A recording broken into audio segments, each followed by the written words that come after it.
Bom, pessoal, então a gente está gravando a partir de agora. Vamos falar sobre estacas hoje, né? Dimensionamento de estacas. Nós já falamos sobre os tipos de estacas nas primeiras aulas do curso, né? E hoje nós vamos falar sobre dimensionamento. Se para pequenas obras, né? Não é nem pequenas obras, vamos um termo melhor, vamos para obras mais horizontais, né? Se para obras mais horizontais, né? Ou seja, com poucos pavimentos. O mais comum hoje é a utilização de sapatas isoladas, né, como fundação,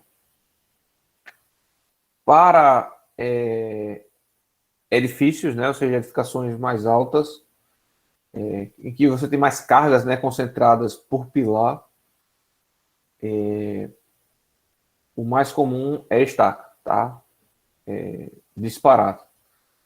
E nesse sentido, a gente tem vários tipos de estacas possíveis, já mostrei para vocês os mais importantes, como são, e agora a gente vai aprender a dimensionar. Tá? O dimensionamento é feito de forma bem semelhante para todas elas, e mudando apenas alguns coeficientes a depender do tipo de estaca. Tá? Ok. Uma primeira.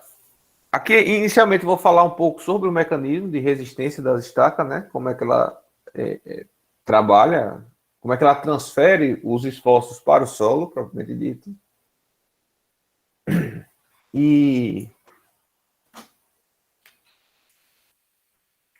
E depois vamos pegar uma pastilhinha para cada garganta, tá doendo. E depois veremos os métodos práticos, né, de dimensionamento que a gente utiliza no dia a dia. Tá? Agora, vale destacar que,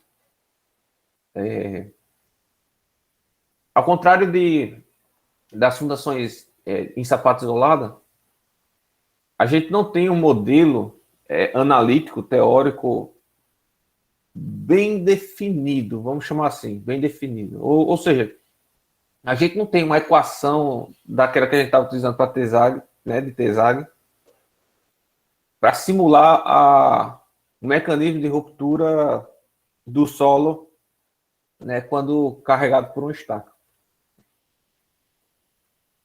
Até tem algumas tentativas, né, e isso eu pretendo mostrar nos próximos semestres, né, evoluir nesse sentido, mas para esse semestre, como a gente está apertado aqui para o final do curso, né, e eu não tinha aula ainda finalizada, então eu não vou dar essa parte teórica, esse mecanismo teórico de ruptura, porque ele é muito distante da realidade, tá?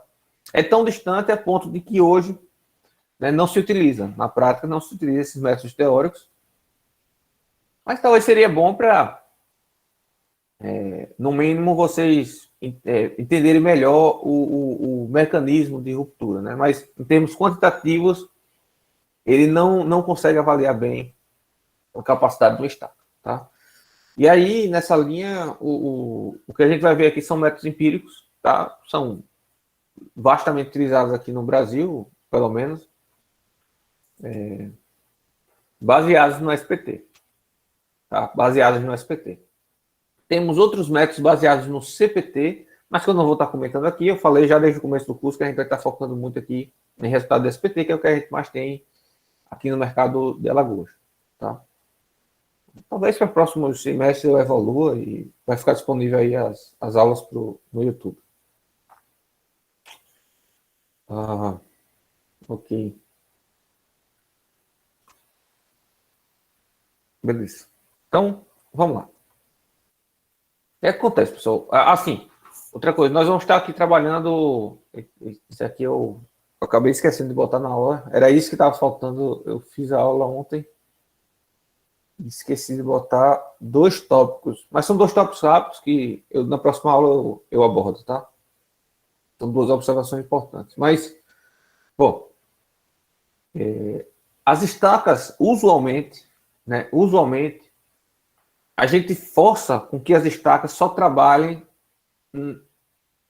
a esforços axiais, tá? Então, a gente imagina modelos, né, em que o pilar da estrutura carrega um bloco, né, um bloco de fundações, vamos dizer assim, e esse bloco de fundações transfere as cargas para as estacas, e essas cargas são apenas cargas normais, tá? Cargas axiais, ou seja, a gente vai admitir no nosso modelo de cálculo, usualmente, que não há momentos fletores sendo transferidos, por exemplo, para a sapata, tá? Não há.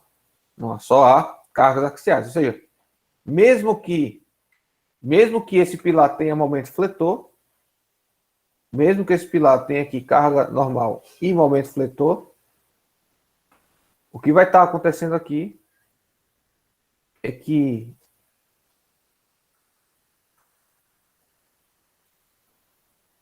essa estaca estará resistindo a uma carga P, sei lá, e essa aqui estará resistindo a uma carga maior, né? Formando um binário, ou seja, esse momento aqui, né, vai ser resistido por esse binário aqui, beleza? Com um certo braço de alavanca.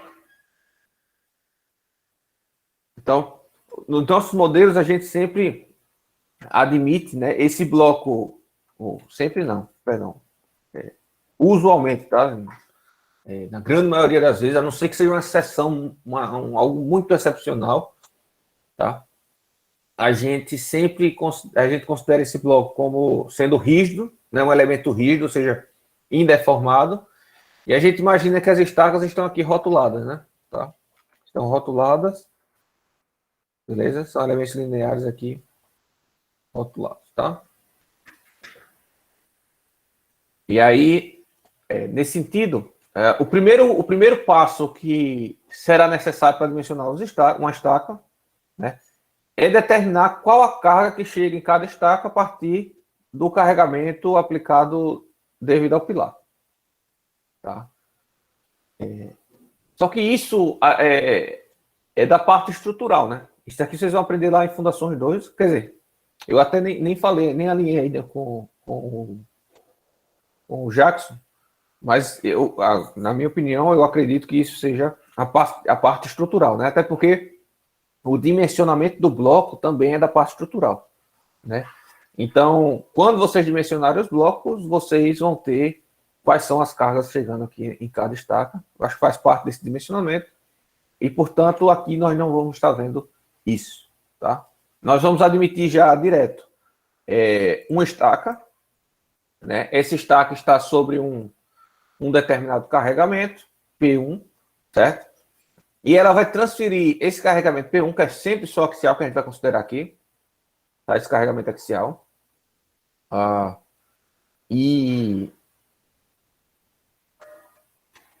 de alguma forma, essa estaca tem que transferir esse carregamento P para o solo, tá? Para o solo. Eu acho que, assim, para mim, pelo menos, é mais intuitivo. Quando a gente tem uma sapata, né, que tem um carregamento aqui, é mais intuitivo a gente imaginar que o solo vai estar pressionado aqui, né? Então, portanto, a transferência de esforços é meio que óbvia, né? Aqui na estaca, por outro lado, talvez não seja tão óbvio o comportamento dela, né? E por isso que a gente vai conversar um pouco aqui sobre ele. Ok.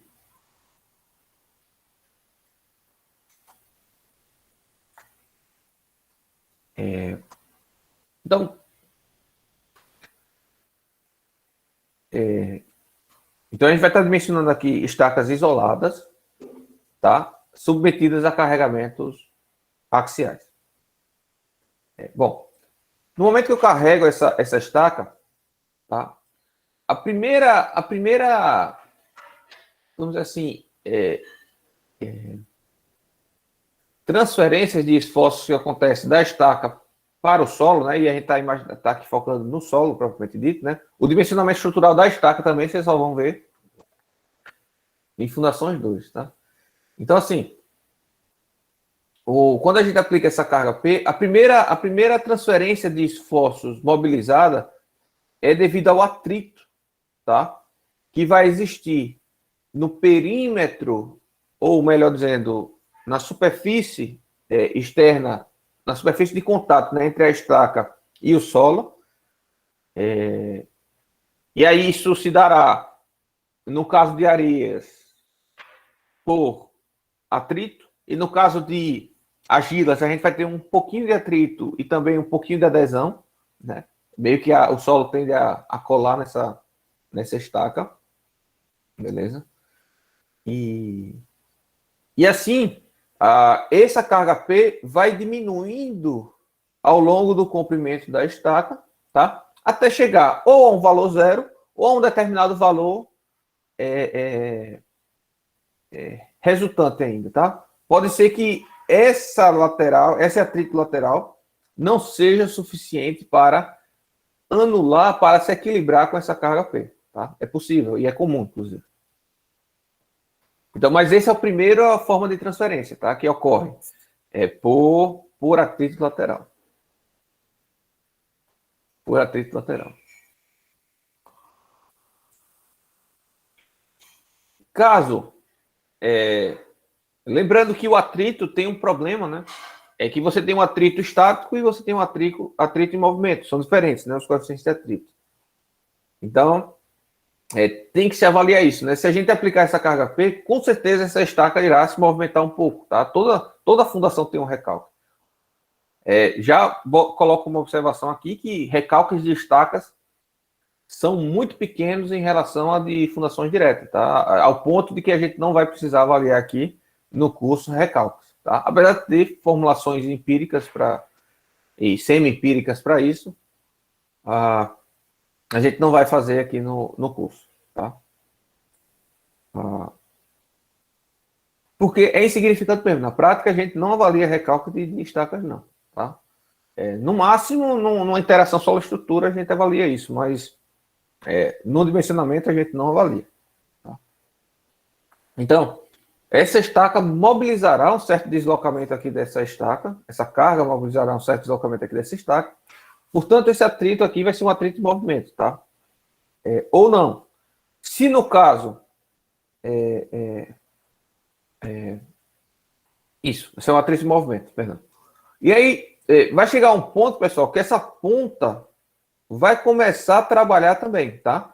Quando esse atrito, quando você ultrapassar o atrito estático, né? Que essa estaca começar a se recalcar, vai começar a atuar aqui uma tensão na ponta dessa estaca, né? Que obviamente a resistência de ponta, a área é bem pequena em relação a uma área de sapata, porém a tensão resistente da ponta é muito grande, tá? É muito grande em muitos casos, porque aqui você sempre vai tentar, pelo menos, né, chegar até um solo bastante firme, né? Bastante firme. E aí essa tensão é altíssima, tá? Essa resistência de ponta que a gente chama é altíssima.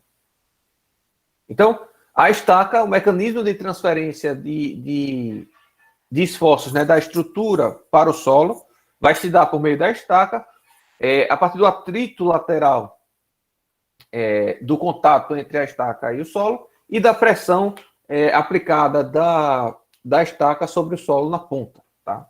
Lembrando que essa carga na ponta, tá? Para ela existir, a estaca vai ter que se mobilizar. Tá? Então, primeiro você tem que vencer o atrito lateral, o atrito estático lateral, né? Para depois mobilizar essa força na ponta, né? Essa resistência na ponta. Bom. E aí, no caso, a resistência, as estacas, a gente sempre vai classificar, a gente sempre vai determinar a resistência da estaca, né? Então, a carga da estaca, não sei chamar de P aqui, P último da estaca, vai ser sempre a resistência lateral, tá? Mais a resistência de ponta. Mais a resistência de ponta. A resistência lateral, obviamente, ela vai depender da área, da área de contato da estaca com o solo. Quando a gente está falando de área de contato, né, a gente está falando de perímetro multiplicado pelo comprimento, certo? Perímetro multiplicado pelo comprimento. E a força, né, a resistência lateral, vai ser essa área de contato multiplicado pela tensão lateral, né, que a gente vai chamar aqui de RL, tá? Vou chamar aqui de RL. Resistência unitária lateral, tá? Ou seja, a tensão de contato entre o solo, ou seja, a tensão de atrito, né, entre o solo e a estaca. Como a gente pode estar trabalhando com solo estratificado, ou seja, com solos de diferentes parâmetros ao longo da estaca, é muito comum, é o mais comum isso, inclusive. O que a gente faz é fazer esse cálculo de resistência lateral para cada certo comprimento, né? Para cada um certo ΔL. E, portanto, a resistência lateral, tá? A gente vai calcular como sendo o perímetro, que vai ser igual, o perímetro da estaca nós vamos admitir como igual, multiplicado pelo somatório, né? Pelo somatório de ΔL multiplicado pelo Rzinho L, que esse cara aqui vai variar com o solo, tá? Varia com o tipo desse solo. Beleza? Esse ΔL usualmente é de metro em metro, tá? Já que a gente advém do SPT, né? O SPT nos dá resultado de metro em metro. Esse ΔL a gente usualmente considera 1 metro, tá? E aí, se a estaca tem 10 metros, a gente vai considerar 10 parcelas disso aqui, vai somar as 10 parcelas disso daqui, tá? E assim por diante. Isso é assim que a gente vai calcular a resistência lateral, tá? É assim que a gente vai calcular a resistência lateral. Perímetro vezes o somatório do um determinado comprimento da estaca, né, no trecho de comprimento de um trecho da estaca, multiplicado pela tensão de atrito de contato, né, tensão de contato entre a estaca e o solo. Dúvidas aí, pessoal?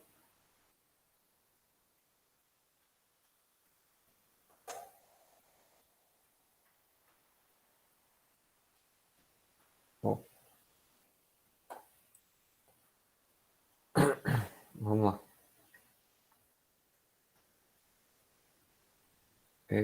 Em argilas tem também parte de adesão, tá? Isso aqui é adesão e parte de atrito. Mas, obviamente, que o atrito é bem menor do que em areias, tá? Mas tem também atrito.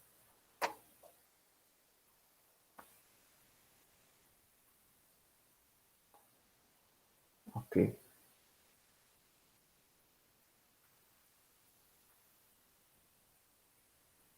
A resistência de ponta, né? Ela vai se... Vou escrever lá onde eu escrevi a outra. Já a resistência de ponta, admitindo que aqui eu tenho uma tensão admissível R'P, a resistência de ponta será igual à área da seção transversal, né, da estaca, multiplicado a área da seção transversal da estaca multiplicado por RP. Tá? E assim que a gente vai calcular tudo, a partir de todos os métodos a gente vai utilizar essa formulação. A única diferença de método para método vai ser como achar esse Rzinho L e esse Rzinho P, tá? Veja que o perímetro é fácil de encontrar. Aqui eu falei que o ΔL sempre, usualmente, vai ser 1 metro, né? E a área da seção da estaca também é fácil de calcular. A única coisa que os métodos vão nos dar, que vai diferenciar um método do outro, são esse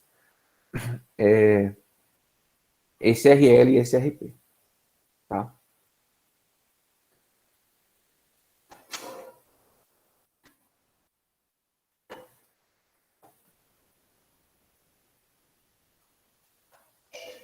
Ok.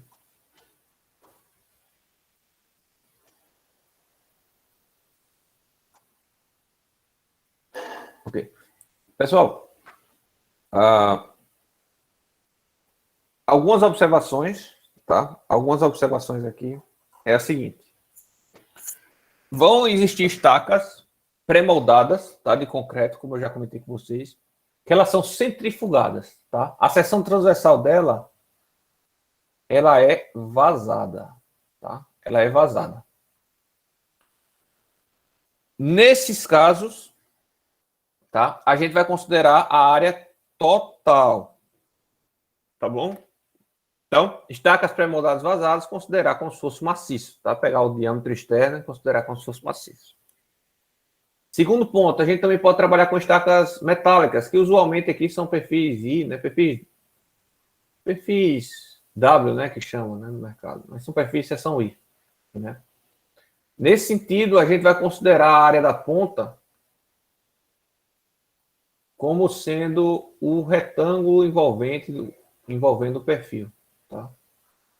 Ou seja, vai ser o B, F, multiplicado por H aqui, certo? Esse é um retângulo envolvente. Ou seja, no final das contas, ou a gente vai ter, se a gente tiver uma seção T, também é o retângulo envolvente seção T, tá?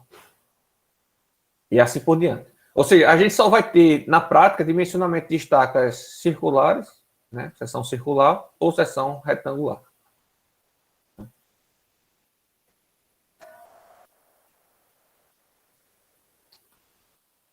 E terceiro ponto, terceira observação, a estaca Frank, tá? Ela é uma estaca que, como você vai socando, tá? Ela, no momento que vai executando, ela dá uma largada na base, tá? Ela dá uma largada na base. Ou seja, eu tenho uma área maior aqui, geralmente, na base, tá? E aí, como é que calcula essa área, né? Não vai ser pelo diâmetro usual da estaca, né? Porque senão ficaria muito conservador. A estaca franca, pessoal, a resistência, a maior parte da resistência dela está na ponta, tá? Não vale destacar isso. Então, como é que a gente calcula essa área da ponta? A partir do volume de concreto que a gente vai colocar, certo? Vai pressionar lá. Então, no projeto eu vou prever, olha, você vai usar tanto, eu estou considerando tanto de área na base, então você deve considerar, você deve socar ali, até aquela determinada altura, tanto volume de concreto, né? E aí você calcula a área da ponta, né? É só colocar aqui o volume de concreto que você vai estar utilizando. Beleza? Então, por exemplo, se o volume da base for 0,45, você vai... se você considerar um diâmetro de 52 centímetros no dimensionamento, o diâmetro da base tem que ser... O volume da base tem que ser igual a 0,45, tá? Metros cúbicos. Ok. O que mais poderia falar aqui sobre essa área da ponta?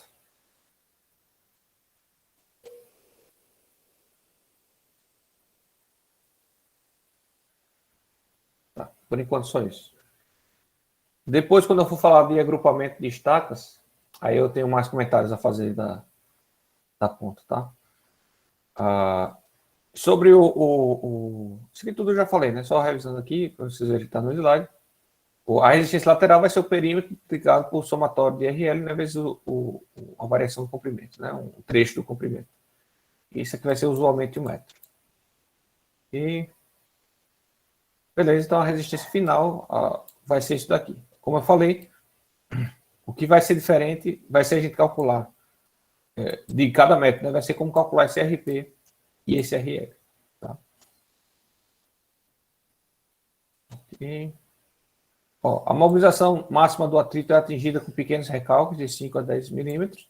Tá? A mobilização da resistência da ponta exige recalque de 10. Eu acho que isso aqui está muito alto. Né? Isso aqui para mim está muito alto.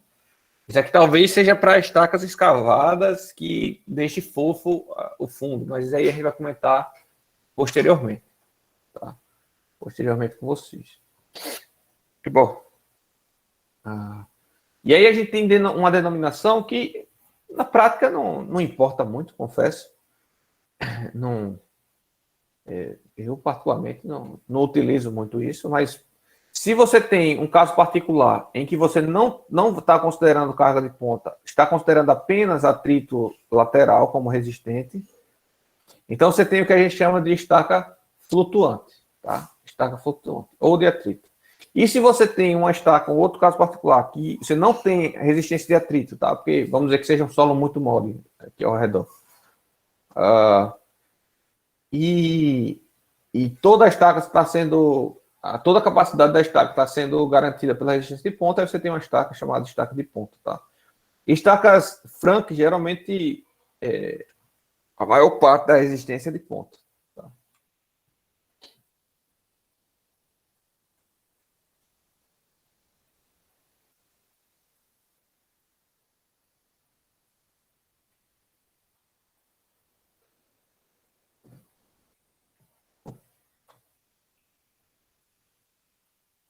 Professor, eu queria tirar uma dúvida. Pode dizer.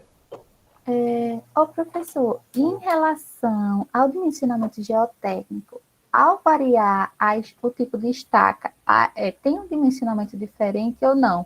A partir do momento que tem, né? No caso, é o mesmo método, sendo que tem coeficientes diferentes, tá? Dependendo do método. Entendi. Tá bom, obrigada. Bom, já dá para a gente comentar sobre isso, né? A gente já vai entrar nos métodos empíricos, né? Mas já dá até para comentar sobre isso. Veja, por exemplo, estacas tipo Frank, né? Como eu falei para vocês. A gente dá uma largada na base, né? Dá uma pilada e acaba que a base bota o concreto geralmente não, bem consistente, geralmente concreto, né? E coloca o concreto e a pila lá no fundo, e aí acaba que a base dá uma largada. Tá? E aí, nesse sentido, o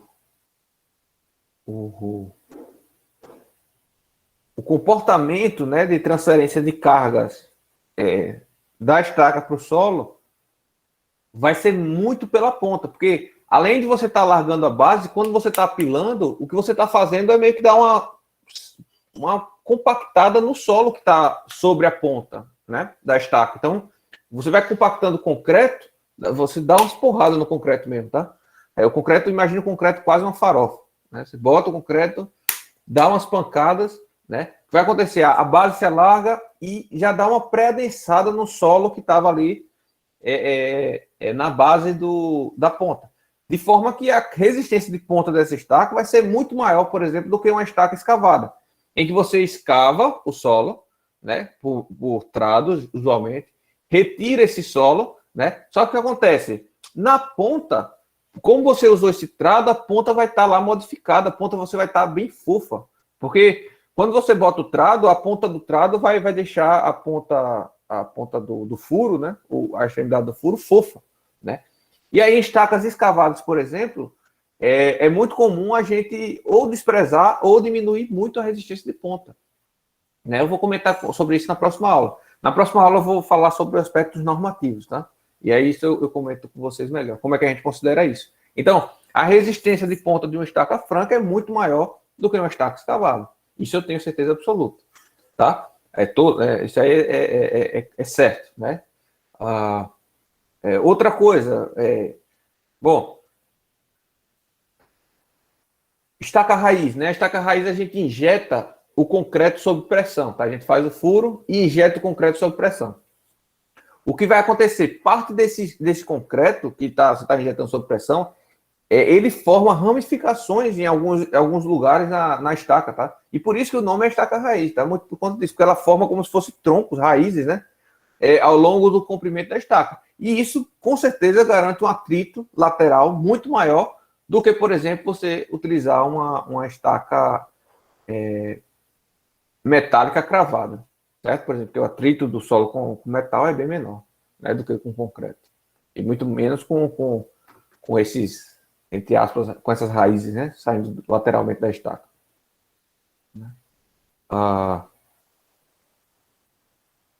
Bom, então sim, com certeza. Cada tipo de estaca vai me dar uma tensão de atrito diferente uma da outra, ou tensão de ponta também diferente umas das outras, tá?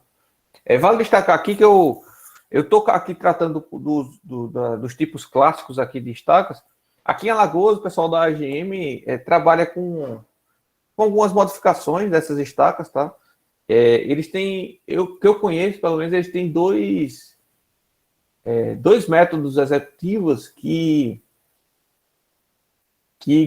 garantem uma maior resistência, né? O primeiro deles é o bulbo, né? Eles conseguem executar em alguns tipos de solo, eles conseguem executar uns bulbos, tá? Uns bulbos, assim, na estaca, tá? Esse é processo produtivo. Esse bulbo pode estar na ponta, pode estar em qualquer ponto da estaca, eles conseguem executar em qualquer ponto esse tubo. Agora, esse bulbo, né?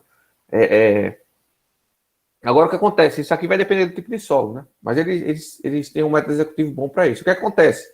Aqui, com certeza, eu vou ter aqui não é bem uma resistência de ponta, mas eu vou ter algo, né? Um anteparo mecânico que vai me dar praticamente uma resistência de ponta aqui, vamos dizer assim, a resistência do bulbo, né? Vamos dizer assim, tá?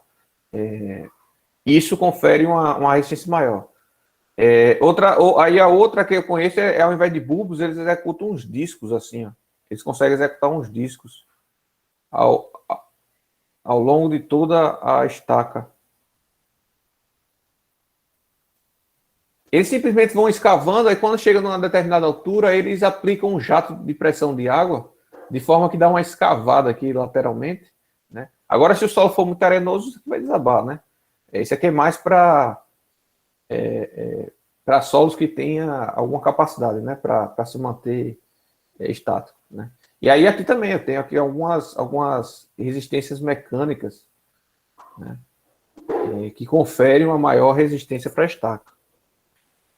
E aí eles, a partir de experimentos em obra mesmo e de provas de carga, né, que eles fazem, quase todas as obras eles têm prova de carga, eles conseguem determinar coeficientes, né, para calcular esse RPzinho e esse RL, que não tem na bibliografia, não tem na literatura, né? Eles usam coeficientes diferentes, inclusive para estacas usuais também, como por exemplo a descontínua. Eles têm os coeficientes diferentes. Porque como eles fazem várias estacas, né, e várias provas de carga de várias estacas, eles têm um domínio melhor do comportamento aqui no solo de Alagoas, pelo menos, né, dessas estacas no solo de Alagoas. E aí eles conseguem usar mais. Eles utilizam geralmente estacas com capacidade maior do que a gente vai aprender aqui a calcular. Bom, ficou claro ou vocês não entenderam? Deu para acompanhar, sim, professor. Beleza.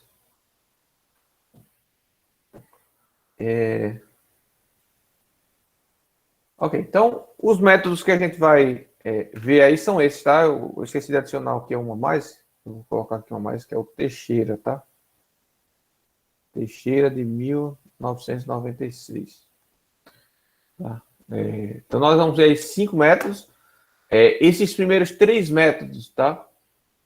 Eles não foram feitos para estacas raízes e hélices contínuas, tá? Não quer dizer que não dê para usar eles, dá para usar eles, tá? Agora, não foram feitos experimentos para estacas raízes ou hélices contínuas. E aí eu vou mostrar aqui alguns métodos específicos para estaca raiz e para hélice contínua, tá? Foram feitos estudos especificamente para esses dois casos, tá? Mas os clássicos mesmo são esses 3 primeiros, né? Especificamente esses 2 primeiros são os clássicos, né? Então a gente tem o método Álcool Veloso, de Quaresma e Teixeira, beleza?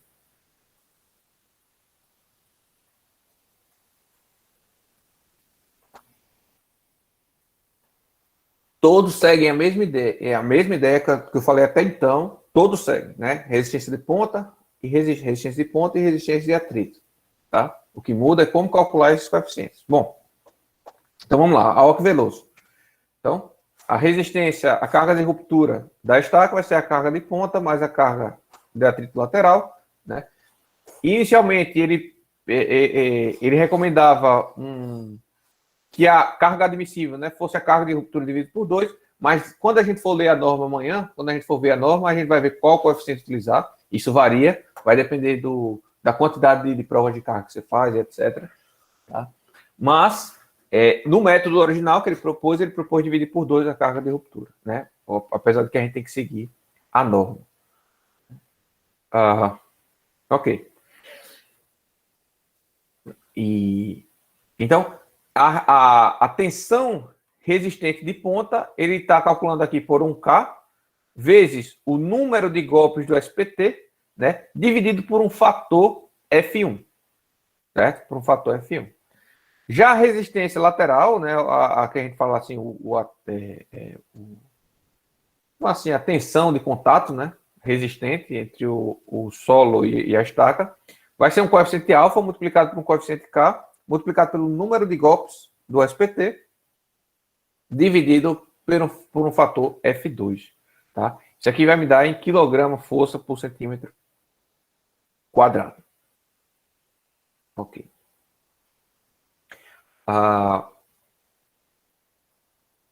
Então, vem. Eu só preciso aqui conhecer esses coeficientes, que é o método que vai me dar, vou mostrar daqui a pouco, tá? E o número de golpes do SPT. Então, como eu tenho para cada 1 metro, perdão. Minha garganta tá mal hoje. Como eu tenho para cada método para cada profundidade do SPT, né? Para cada metro, eu tenho um golpe, eu tenho a quantidade de golpes, então eu vou fazer a conta do QL para cada camada do SPT. Para cada camada do SPT, eu faço o cálculo desse QL, né? E depois somo ele, somo todo o comprimento. Beleza? Perdão, tá doendo aqui. Mas vamos lá.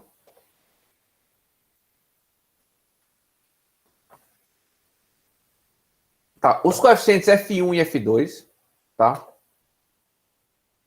Os coeficientes F1 e F2, que são os que ficam aqui no denominador, depende do tipo de estaca, tá? Ou seja, quanto maior esse coeficiente, pior, né? Pior. Então, veja os tipos de estacas aqui, ó. Estaca Frank, que ele fez estudos para estaca metálica, pré-moldado de concreto e escavado. Tá?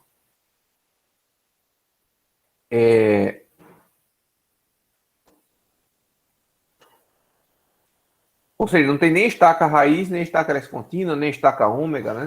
Tem nada. Tem esses 4 tipos de estaca. A pré-moldada ele não fala se é vazada ou inteira, tá? Eu teria que dar uma olhada no artigo original deles para checar. Bom, mas pessoal, isso aqui é tudo baseado em métodos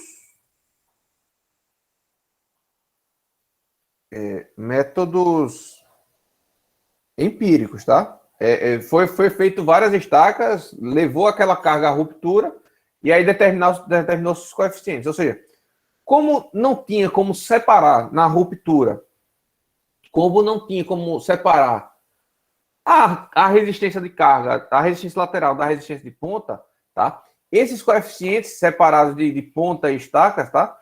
Eles só acharam o F1, tá? Eles só acharam o F1. O F2 simplesmente é o dobro de F1, tá? Eles admitiram nos cálculos para padronizar, para fazer a curva do padrão, né, de dimensionamento. Eles simplesmente fixaram que F2 tinha que ser igual a 2 vezes F1, senão não conseguia encontrar os coeficientes, tá? Então, efetivamente, só esse F1 que é encontrado, foi fixado que F2 era igual a 2 vezes F1 na hora do cálculo. E isso, com certeza, tem erros, né? Porque nem sempre a resistência da ponta vai ser metade da resistência do atrito, né? Ou, no caso, o dobro, né? O dobro. A tensão resistente da ponta nem sempre vai ser metade da tensão resistente no atrito, tá? Porém, os outros coeficientes também, tem esse coeficiente alfa também que melhora nesse trabalho, tá? Nessa correção.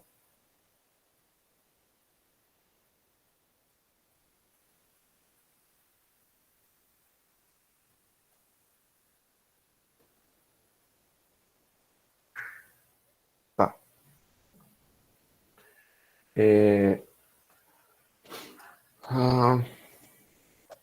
Ok. E os outros coeficientes? O coeficiente K e o coeficiente alfa, né? Só faltam eles, alfa e K aqui, e só o K aqui em cima. Então, vai depender do tipo de solo, tá? Vai depender do tipo de solo. E aí tem essa tabelinha aqui, tá? Que é dependendo do tipo de solo, que isso também a gente obtém do ensaio do SPT, né? Qual o tipo de solo, se é areia siltosa, se é areia argilosa. Então a gente vai ter o K, que seria a tensão propriamente dita, uma tensão, vamos dizer assim, normalizada, tá? E a gente tem um percentual alfa aqui, que é o percentual dessa tensão, que vai ser transformado em atrito, tá? Basicamente é isso. Então, a gente, tendo o SPT, a gente vai ter noção de qual é o tipo de solo, qual é o tipo de solo e a quantidade de golpes, tá? Então, a gente consegue determinar N, K e alfa. E, a partir da escolha do tipo de estaca, a gente vai escolher também vai determinar também quem é F1 e quem é F2.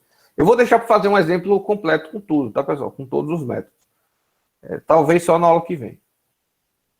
Eu vou ver aqui, a depender da hora que a gente termina aqui. Isso aqui, o ideal é fazer no Excel, tá? Esse daqui, o ideal é fazer no Excel.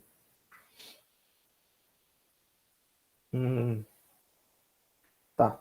Aí, esse método, pessoal, é de 1975, tá? Isso aqui é de 75. E aí, primeiro, esses coeficientes para estaca escavada já foram obtidos a partir com Veloso, tá? Em 78, ou seja, 3 anos depois.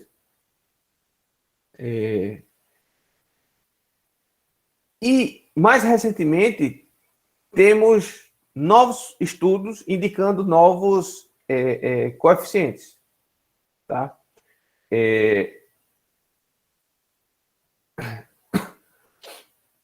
Aqui, para o tipo de solo, vê que está diferente. Ó, aqui, por exemplo, é 0,6, lá estava 1, tá?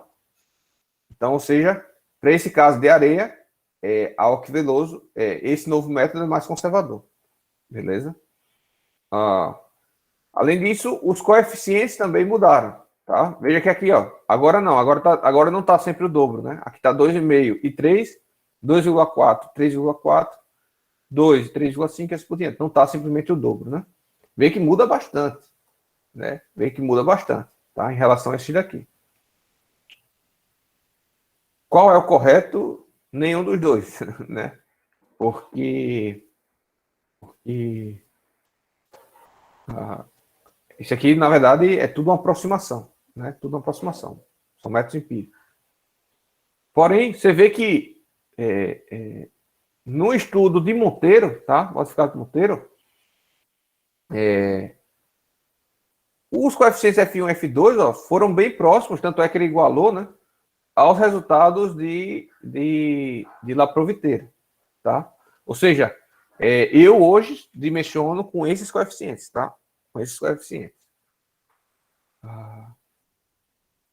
E o coeficiente K também foi diferente, tá? Então, ou seja, eu tenho o coeficiente K para Monteiro, o coeficiente K para Laprovitteira e tem o coeficiente K para o original de Alck Veloso, né?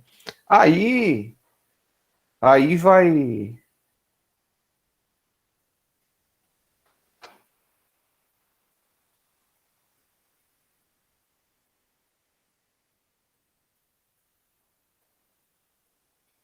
Aí fica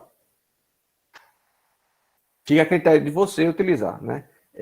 Eu ainda vou pegar os trabalhos originais. Eu confesso que eu nunca cheguei a ler os trabalhos originais. Eu tenho interesse de pegar os trabalhos originais e ver, né, todos os critérios, todas as simplificações que foram utilizadas, qual o método numérico, né? Até para fazer uma lista, né, de prós e contras e saber melhor onde utilizar cada qual, né?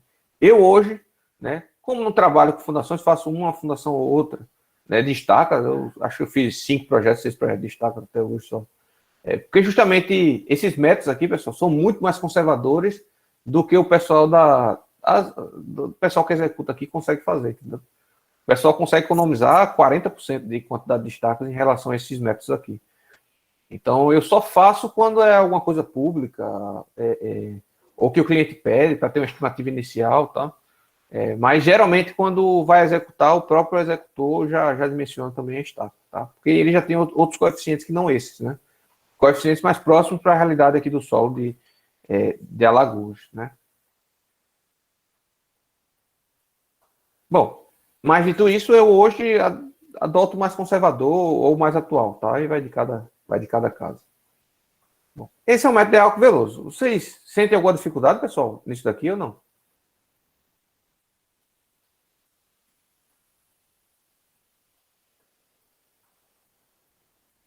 Professor, pelo primeiro contato, assim, é meio intuitivo. Você vai fazendo passo a passo e vai indo.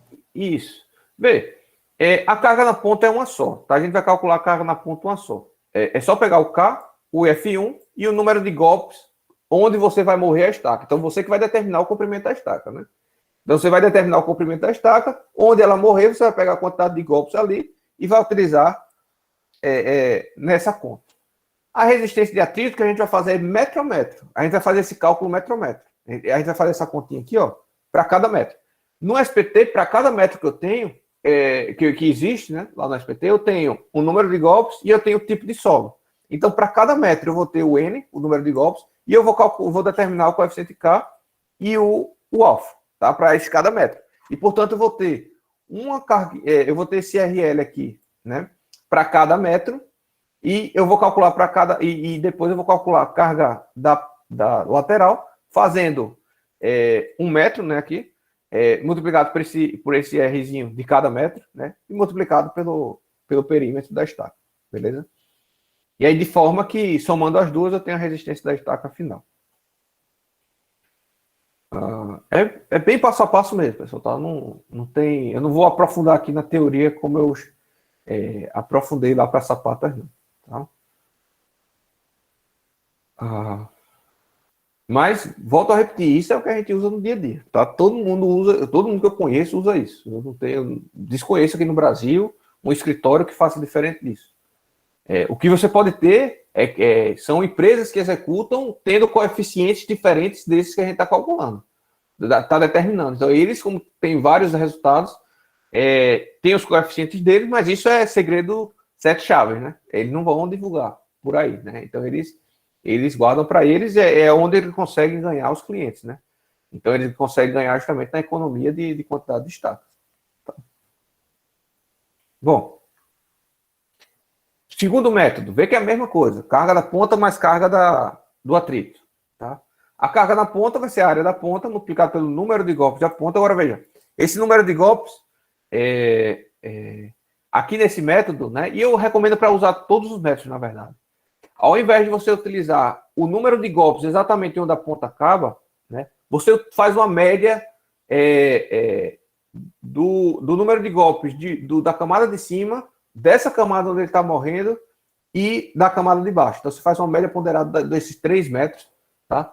Que é por quê? Porque você não sabe exatamente onde a estaca vai acabar, né? E outra coisa, esse solo não vai estar exatamente plano, né? Essa estratificação não é exatamente plano. Você pode ter uma estratificação com alturas variáveis. Então, por exemplo, uma estaca pode estar um pouquinho 30 acima dessa camada, outra estaca pode estar a meio metro abaixo. Então, o ideal é você fazer uma média entre os 3 metros ali, em volta da ponta, né? Vamos dizer assim, em volta da ponta.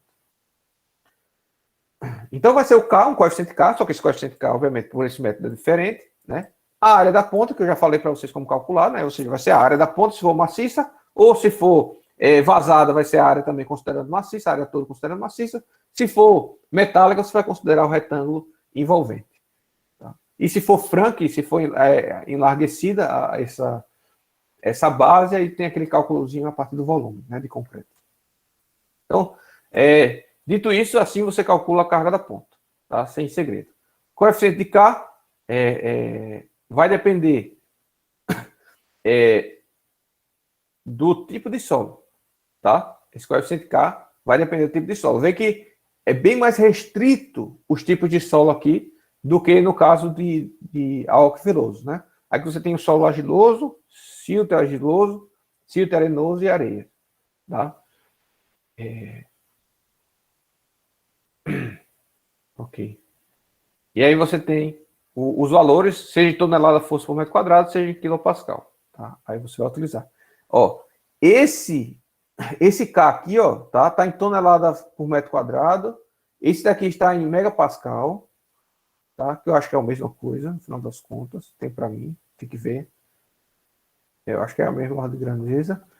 E esse daqui está em megapascal, tá? Então, o valor desse K aqui vai lhe dar o valor da cálculo. Então, aqui está quilograma por centímetro quadrado. Tem que tomar cuidado, vai depender do K que você utilizar, tá? Vai depender da unidade do K que você utilizar.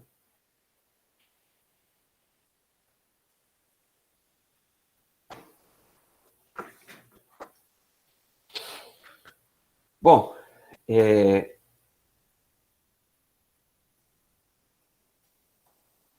tá faltando a carga de atrito, tá? A carga de atrito vai ser o perímetro, né? Multiplicado pelo comprimento, pelo ΔL, multiplicado pela adesão média, né, ao longo do fuste, tá? Isso aqui é para como se fosse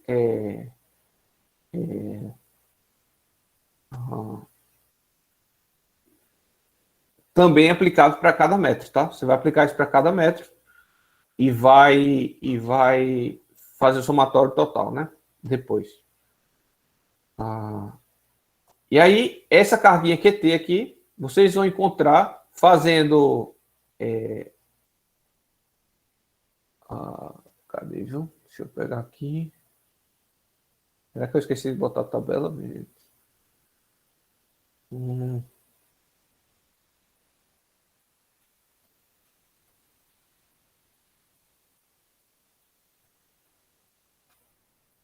Tá.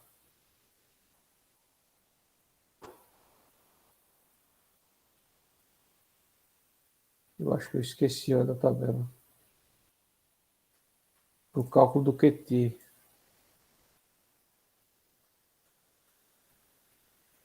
Eu vou ficar devendo aqui, pessoal, porque se eu for procurar agora, vai demorar.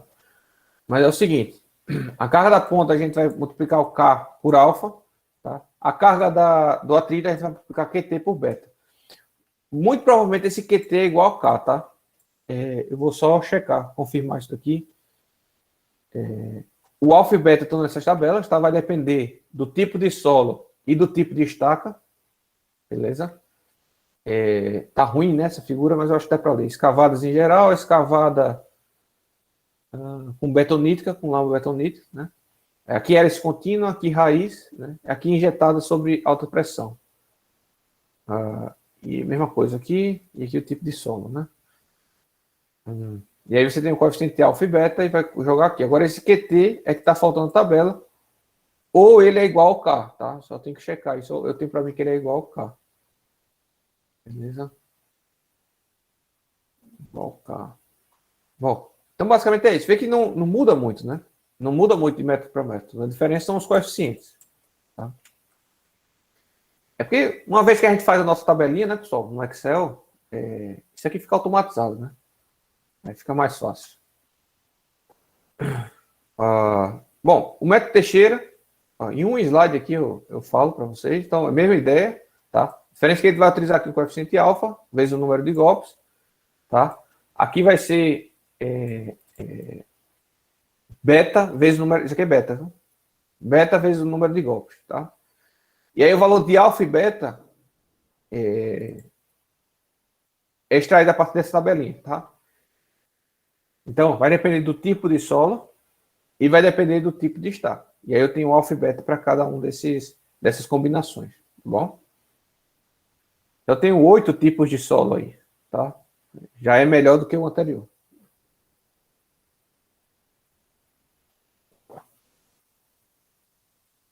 Uma observação, tá? Nesse estudo não foi abordado estaca contínua, ou hélice contínua, tá? E aí foi adotado parâmetros iguais a estacas escavadas. Tá? Ok. Aí um outro estudo aqui em Brasília, que foi feito pelo meu professor, né? Foi orientado pelo meu professor, novos coeficientes aí, ó, para o método de álcool veloso, né? F1 e F2, tá? E outros coeficientes alfa e beta para o método de Cook-Quaresma.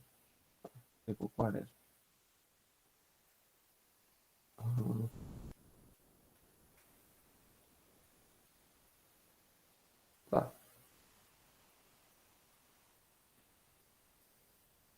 Tá. Algumas observações que eu peguei ao longo do tempo, né? Algumas já foram até modificadas, porque isso aqui foi em função da norma 6122 de 2010. Mas a gente vai olhar a norma mais atual na próxima aula, mas só alguns comentários iniciais, tá? Para estacas escavadas, ó, o pessoal que eu falei, né, tanto meu professor da pós como o pessoal aqui de Maceió, tá? Utiliza 20% da carga útil, tá? Da carga da ponta, né? Ele só utiliza 20% da carga da ponta, tá? Perdão, a resistência da ponta, tá? A resistência da ponta é no máximo 20% da carga total da estaca, tá? Então, a conta é a seguinte: a resistência da ponta, tá, tem que ser menor ou igual a 20% da resistência total. Tá? Resistência total. Aí a resistência total, obviamente, depende da ponta, né? Então, aqui vai ter resistência da ponta, menor ou igual a 0,2 da resistência lateral, mais 0,2 da resistência da ponta. E, portanto, a resistência na ponta, né, tem que ser menor ou igual, na verdade, a 0,2 vezes a resistência lateral, né, dividido por 0,8. Então, seria essa a regrinha aí. Esse 0,2 vem para cá, né, subtrai, fica 0,8, 0,8 vem para cá, dividindo. Tá? Então, se a gente dividir 0,2... 8 dá 0,25, tá? Então, quer dizer que a resistência da ponta, tá, você sempre vai considerar menor ou igual a 25% da resistência lateral, tá? Por essa regrinha, né? Mas a nova norma fala diferente, tá? Fala sobre isso aqui diferente, de forma diferente. E aí a gente vai falar sobre isso na próxima aula. Isso para estacas escavadas, né? Por que isso é utilizado para estacas escavadas? Como eu falei, estacas escavadas, pessoal, deixa o fundo do furo fofo, tá? Dessa forma, a estaca tem que deslocar muito para acionar essa tensão máxima da ponta, tá? Tensão máxima da ponta. E se ela deslocar muito, pode vir a ser considerada uma ruptura, né? Vai causar recalques grandes, etc. Então, essa regrinha aqui é para evitar justamente esses recalques elevados e danos, né? Em forma geral. Né? E em estacas injetadas é comum desprezar a resistência da ponta, tá? Em tubulões, que não vem ao caso aqui, mas já que tem a observação, vou falar, é comum desprezar o peso, tá? E a resistência do fuste, lateral, a resistência do fuste, considera só a base, tá? A resistência da ponta. Beleza? E a gente vai utilizar um fator de segurança único de 2, né? Tanto para a ponta quanto para a lateral. Porque no método de Quaresma, eu esqueci de falar isso aqui, eu acabei passando direto. Ele sugere, pessoal, utilizar fatores de segurança para a ponta e para a lateral diferentes, né? Ele pede para utilizar o fator de carga da ponta 4, fator de segurança 4 da ponta e 1,3 do atrito. Aí, no caso, a norma pede para usar 2 para tudo, né? 2 no geral. Aí vai depender, na verdade, porque isso depende da quantidade de provas de carga que você faz, etc. Na próxima aula a gente vai ver também qual é esse coeficiente a ser utilizado. Bom, o método de Cabral aqui para estacas raízes, tá? Também segue a mesma ideia, sendo que acontece. A estaca raiz você injeta o concreto argamassa sob pressão, tá? E aí esse método é utilizado para se você for injetado a uma pressão menor do que 4 kg por centímetro quadrado, tá? Ou 0,4 MPa. E também só serve para diâmetros menores ou iguais a 45 centímetros. Tá? Então, a carga de ruptura vai ser a carga lateral mais a carga de ponta. Tá? A carga, desculpa, não está muito boa a figura, mas a carga de ponta vai ser por essa equação aqui, que é basicamente igual às demais, né? Ou seja, vai ser 2 coeficientes aqui que eles vão nos dar, vezes o número de golpes, vezes o perímetro e vezes a variação do comprimento, né? O delta Lzinho, que vai ser 1 metro. E aí o que vai mudar é esse coeficiente beta 0 e beta 1, que a gente fala daqui a pouco. N é o número de golpes, o perímetro. Beta 0 a gente consegue encontrar por aqui, ó, que vai depender da tensão, da pressão que eu estou injetando a argamassa. Isso é o equipamento que consegue medir isso para a gente, tá? Isso aí é predefinido no projeto. vai depender do equipamento e depende também do diâmetro da estaca, tá? Do diâmetro da estaca, da seção de transição da estaca. Lembrando que esse cara aqui nunca pode ser superior a 0,2 MPa, tá? Tá. A resistência de ponta segue a mesma ideia, beta 0, agora não é mais beta 1, e sim beta 2, então beta 0 vezes beta 2, vezes o número de golpes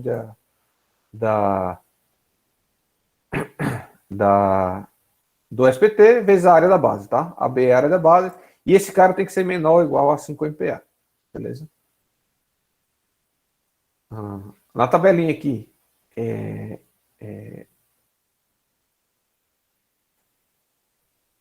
essa tabela aqui mostra o B0, tá? Que é em quilograma por centímetro quadrado. Vai depender. Esse cara seria o diâmetro, tá? Vale destacar, isso aqui é o diâmetro. Esse B aqui é o diâmetro, tá? Da estaca. D. Esse Pzinho aqui, da equação, é o talzinho, tá? É a pressão de injeção, né? Então, ó, vai de 10 a 42 centímetros, tá? Aqui na tabelinha. E, por exemplo, se você injetar com 2 kg por centímetro quadrado de pressão, e você tiver uma estaca de 20 centímetros de diâmetro, você tem um coeficiente, um fator beta 0 de 1,02. 1,02. Isso é obtido em quilograma-força, tá? Essa tabelinha aqui está tudo em quilograma-força por centímetro quadrado. Já o beta 1 e o beta 2 é encontrado por essa segunda tabela aqui, que depende do tipo de solo, tá? Então você tem aí 9 tipos de solo, beleza? E aí isso aqui é em percentual, tá? Isso aqui é valor percentual. Beta 1 é o que vai transformar essa tensão aqui existente em tensão de contato, né? Tensão de atrito. E o beta 2, tá? É o coeficiente que vai transformar na tensão de ponta. Tá aqui, dependendo do tipo de solo. E aqui são os limites, né? Tá? São os limites de beta 1, que eu já tinha comentado anteriormente. Bom, então é isso. Para estaca raiz é só isso. Tá? Vê que segue o mesmo princípio, que muda são os coeficientes. Eu vou repetir isso quantas vezes for necessário. Já no caso da área contínua, tá? Também é a mesma equação, o que muda é só os coeficientes. Veja que aqui é a área, né, na seção circular. Essa hélice contínua é sempre circular, tá? Não existe hélice contínua na seção retangular, tá? Então, aqui é a área da base, né? Calculada, já direto. E aqui também é o perímetro, né? Π vezes D seria o perímetro, né? 2πr, tá? L é o delta L, então é tudo igual. O que varia é esse coeficiente, beta 1 e beta 2, né? Mesmo número de golpes. E aí eu tenho aqui só para esses 3 tipos de solo, ó. Bem simples, né? E também ele botou uma faixa, mas, bom, é assim que é calculado. Agora, isso aqui é bem pobre, né? Foi feito muito poucos estudos, né, sobre isso. Ok. E nesse próprio estudo, tá? Foi feita uma comparação da carga de ruptura, que foi medida em loco, né? Medida no experimento, e utilizando os métodos já comentados, né? Alco Veloso, de Quaresma, Antunes Cabral, tá? Que é agora, e outros dois que eu não comentei, tá? Vê que aqui é um gráfico, pessoal, ó, carga última medida e carga última estimada, ou seja, esse cara aqui em X é o que a gente estimou pelo dimensionamento desses métodos, esse cara em Y é o que a gente estimou, é o que a gente verificou lá em loco, tá? Foi verificado em loco. Obviamente que essa reta aqui de 45 graus, tudo que tiver dentro dessa reta de 45 graus quer dizer que bateu exatamente, né? Bateu o que tinha em campo, bateu exatamente com o que foi estimado, né? E aí, tudo que tiver acima dessa reta quer dizer que está a favor de segurança, tudo que tiver abaixo dessa reta está contra a segurança. Ou seja, quando é que é a favor e quando é contra a segurança? Quando é a favor de segurança é quando o que a gente estimou, né, é menor do que foi constatado em campo, certo? É contra a segurança quando o que a gente estimou é maior do que o que foi encontrado em campo, né? Por exemplo, essas daqui são contra a segurança. Ó. Foi estimada cargas em torno de 1.100 a 1.200, não, 1.200 a 1.400, né? Foi estimada a carga de 1.200 a 1.400 aqui, e foi verificado cargas abaixo de 1.000 quilonewtons na prática, né? Em campo. Ou seja, esses caras aqui estão contra a segurança, os demais aqui estão a favor de segurança. Beleza? Vocês estão seguros. Então, usar os métodos anteriores também é viável, tá? Não é inviável utilizar os métodos anteriores.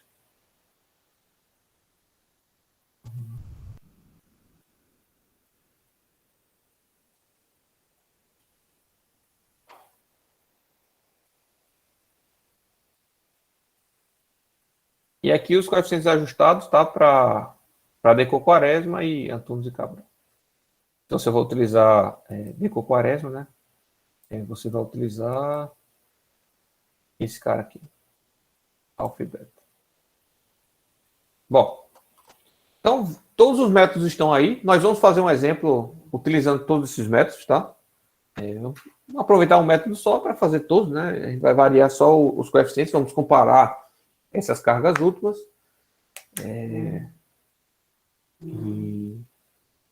Bom, e é isso, tá? Mas o método segue o mesmo princípio, que vai mudar é só o coeficiente. Tá, algumas observações. Tem duas observações que eu esqueci. Eu vou comentar aqui. Eu vou tentar procurar aqui, tá? A gente dá uma pausazinha de 5 minutos. Eu tento procurar para já atualizar a aula em 5, 10 minutos, tá? Quando eu terminar aqui essa parte. E aí a gente vê se termina todo o conteúdo teórico já hoje. Aí na próxima aula a gente foca na norma e no exemplo, tá bom? Na norma e no exemplo. E aí termina o conteúdo de estática. Estática é rapidinho, tá? Tem para onde a gente evoluir? Tem, mas prático mesmo, prático é só isso aqui mesmo, tá? Não tem nada a mais que isso, não. Bom, existe estacas à tração, tá? A gente pode, ao contrário de sapatas, tá? Que não podem ser tracionadas, né? A gente pode considerar estacas à tração. Porque, veja, apesar da ponta não trabalhar, né? Se eu tiver imaginar uma estaca aqui à tração, né? Essa estaca está tracionada ao invés de comprimida, tá? Apesar disso aqui a gente desconsiderar, né, a ponta, porque aí não vai ter pressão, né, de contato, a gente ainda continua tendo atrito, né? A gente continua tendo atrito. Agora vai ser um atrito reverso, né? Inverso. Beleza? Então, existe estaca sim a tração, só que resistência da base é 0, não é isso? E a resistência à tração o atrito, a resistência do atrito, né? Ou seja, do contato entre o solo e a estaca na tração, né? Vai ser entre 70% ou a 100% do valor da compressão, tá? Então a gente vai calcular para a compressão normal e mais conservadoramente a gente vai considerar que é 70% da resistência à compressão, ok? Então se a resistência lateral da compressão, lateral na compressão foi 100, certo? Kilonewtons, vamos supor. Na tração, lateral na tração vai ser 70 quilonewtons, tá? É assim, se for conservador, né? Mas esse valor varia entre 70% e 100%. Dúvidas aí, pessoal? Sim, só para comentar, como é que pode dar uma estaca à tração, né? Bom, primeiro caso, que não é muito comum, é você ter um pilar efetivamente tracionado, né? Se você tiver um pilar tracionado, você vai ter aqui duas estacas tracionadas também, certo? Não tenha dúvida. Mas isso não é muito comum, não. A gente tem um pilar tracionado, né? Existe, é possível, mas não é muito comum, não. A outra mais comum é você ter um pilar comprimido, porém com um momento muito elevado, tá? E aí, nesse sentido, como você tem um momento muito elevado, a carga nas estacas, né? Pode ser que essa fique arrancando e essa comprimindo, tá? Se esse momento for muito maior do que esse P, tá? Existe essa possibilidade, tá bom? E aí vai depender do braço de alavanca, né? Entre as duas estacas, bom, várias coisas.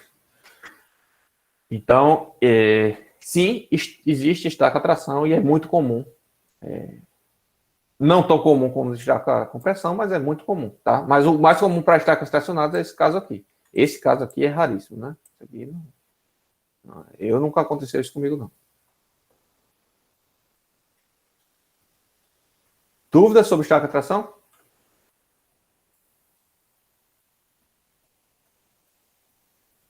Não, professor.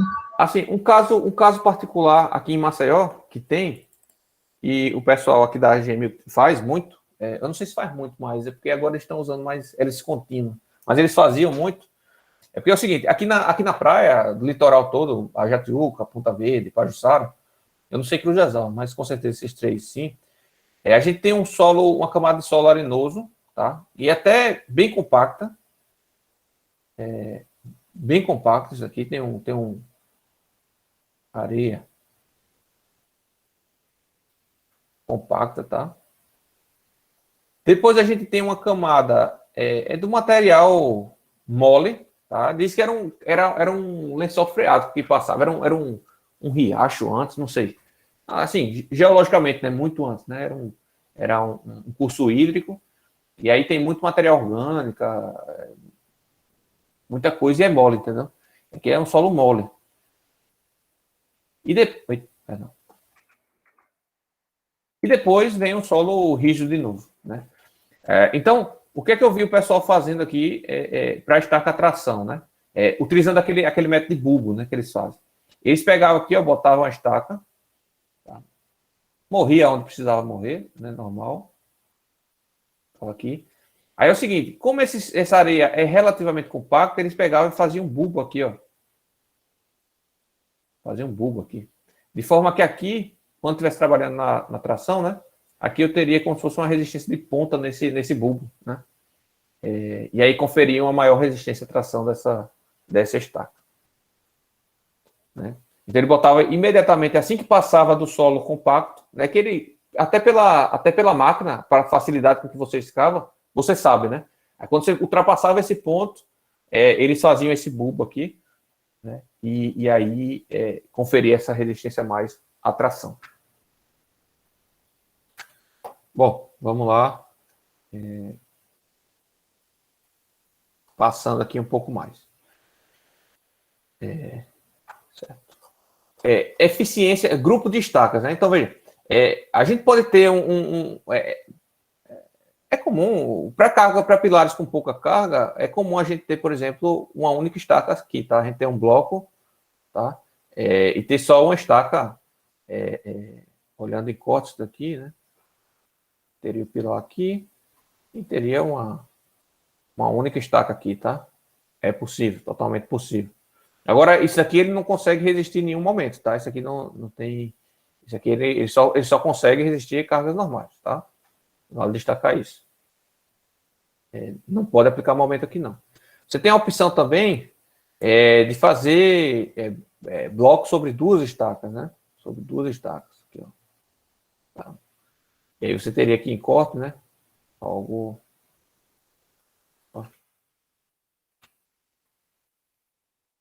assim, né? Aqui duas estacas. E aí, esse pelo menos resiste a momentos nessa direção, tá? Nessa outra direção aqui, ele não resiste, não, tá? Esse aqui não resiste momento, não. Então, mas pelo menos nessa direção ele resiste momento. E assim por diante, você pode ter três estacas, aí você pode ter três estacas assim também alinhadas, tá? Pode ter três estacas assim alinhadas. Você pode ter três estacas formando um triângulo, né? Assim. A vantagem dessa é porque ela, a partir dessa quantidade de estacas aqui, desse formato, você consegue resistir a momentos nas duas direções. Tá? Aqui você continua só conseguindo resistir momentos nessa direção aqui. Né? Direção. E assim por diante. Tá? Você pode fazer um grupo de estacas. Então você vai pegar a carga do pilar e vai dividir aquela carga que vem do pilar, 100 toneladas, 200 toneladas, 300 toneladas, pela quantidade de estacas ali. Então, se uma estaca sozinha resiste a 50 toneladas, você vai pegar 300 dividido por 50, você vai precisar de 6 toneladas, tá? Alguma coisa assim. 6 estacas, perdão. Você vai precisar de 6 estacas. Só que o que acontece? Quando você faz um grupo de estacas, não é equivalente à resistência da estaca sozinha. Ou até pode ser, tá? Mas existe o que a gente chama de efeito de grupo. Tá? Existe o que a gente chama de efeito de grupo. E esse efeito de grupo a gente pode calcular de duas maneiras, tá? Mas antes de aprender a calcular, a gente vai ver aqui algumas observações. Primeiro, a gente vai calcular, a gente vai chamar, vai calcular esse efeito do grupo de estacas por um coeficiente de eficiência, tá? Então, a carga do grupo, a carga total, né, que ele consegue resistir do grupo, dividido pela soma de cada uma das cargas individuais, tá? Vai me dar justamente o coeficiente de rendimento, que a gente vai chamar de eta. Tá? Esse coeficiente de rendimento para argilas, né, com espaçamento grande, ou seja, se as estacas estiverem muito grandes, e aí quanto é muito grandes, a gente está falando aí de 5 vezes, 4 vezes o diâmetro da estaca, tá?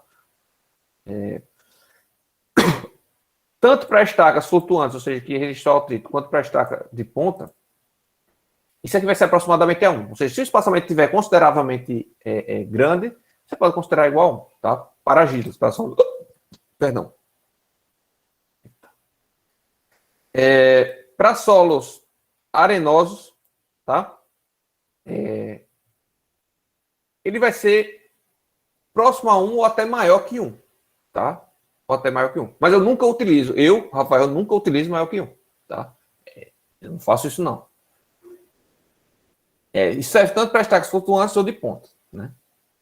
No caso, para solos argilosos, com espaçamento pequeno, tá? E especificamente estacas flutuantes, esse rendimento é menor que 1. Veja, o que acontece? O efeito de grupo nas estacas, tá? Quando eu tenho um grupo de estacas, a minha resistência de ponta geralmente aumenta, tá? Geralmente aumenta, e a minha resistência lateral geralmente diminui, tá? Então vamos lá.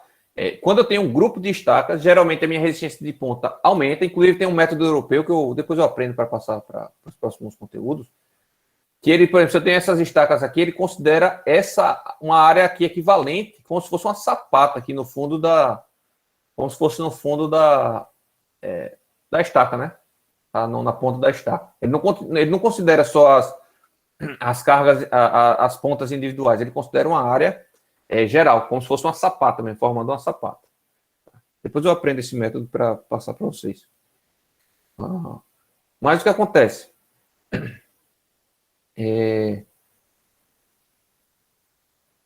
Já a resistência lateral piora, tá? A resistência lateral piora, por quê? Porque se eu tenho várias estacas aqui, olhando de lado agora, né, por exemplo, né, essa estaca vai estar carregando o solo aqui para baixo, essa estaca também vai estar carregando o solo aqui para baixo, tá? E, no final das contas, eu tenho uma camada finita de solo aqui. Então, esse solo vai tender a deslocar para baixo, né, vamos dizer assim, 2 vezes, né, por uma estaca para outra. Então, ele não vai apresentar a mesma resistência ao atrito, né, vamos dizer assim, ao contato, do que se tivesse um solo infinito ao redor, tá? Então, o que vocês têm que entender de eficiência é o seguinte: quando a gente bota um grupo de estacas, a resistência de ponta melhora, mas a resistência de lateral piora, tá? Usualmente. Para argilas, né, que trabalham essencialmente por atrito lateral, esse coeficiente tende a diminuir, tá? Esse coeficiente de eficiência tende a diminuir.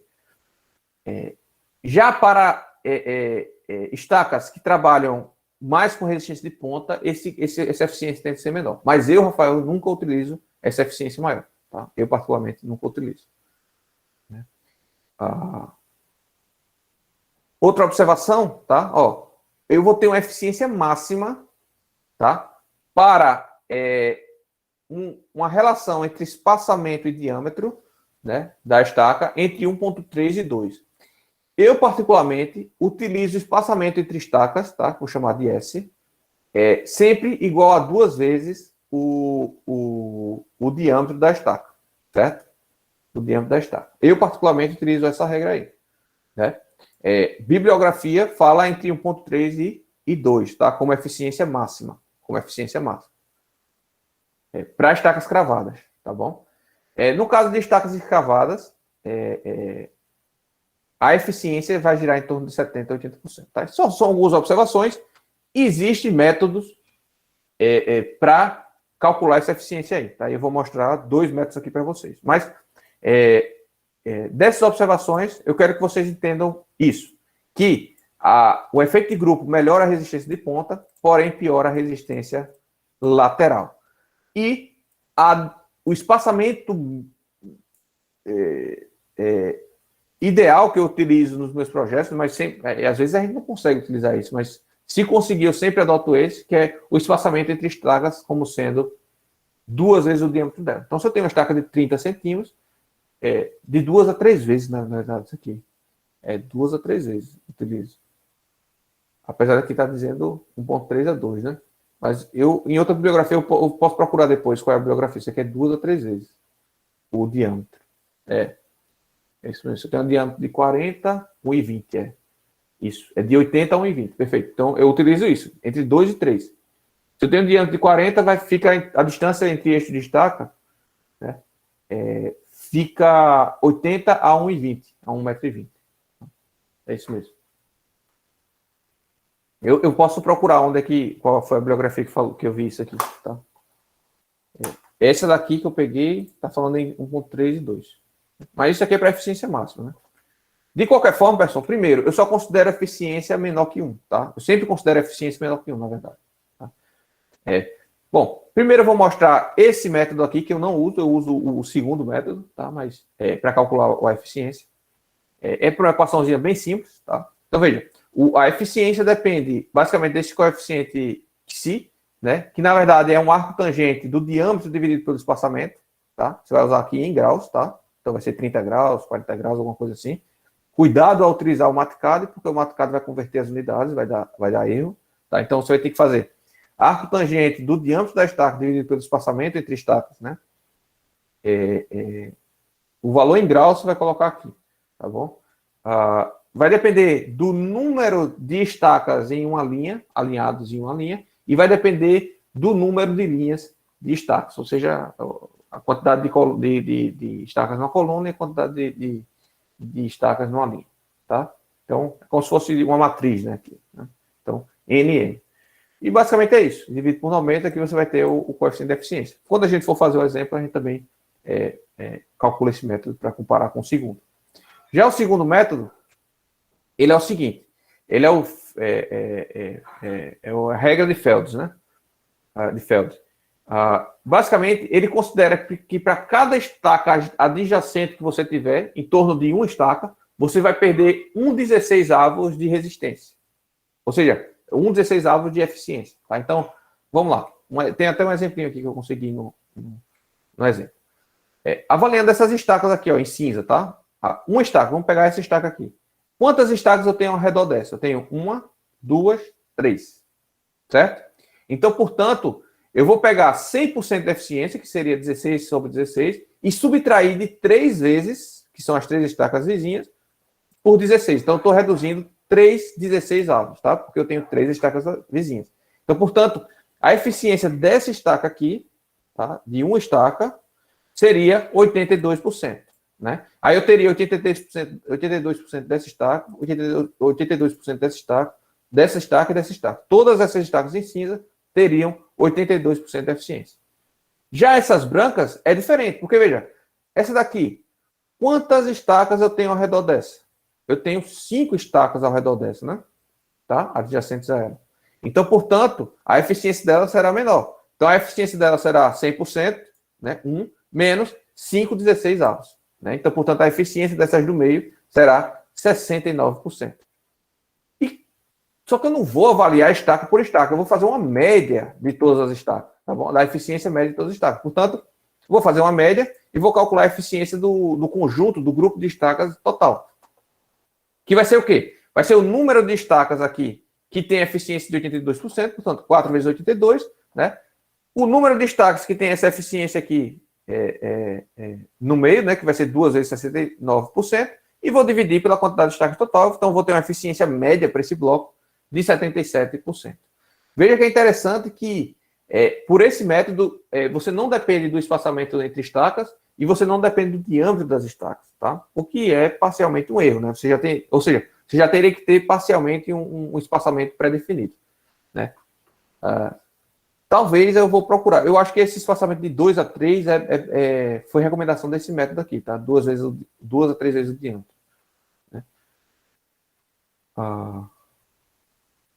Isso aqui a gente vai fazer também, tá? A gente calcula quando for fazer o exemplo. Só que eu já vou passar aqui, ó, por que eu gosto desse método? Simplesmente pela praticidade. Veja, para alguns tipos de blocos padrão, eu posso determinar já, padronizar a eficiência. Tá? Então, por exemplo, esse bloco de 2 estacas sempre vai ser 93,75% de eficiência. Né? Então, eu chego lá no cálculo, eu boto lá 10% a menos de resistência, entendeu? Aqui, com 3 estacas também, ó, menos 10%.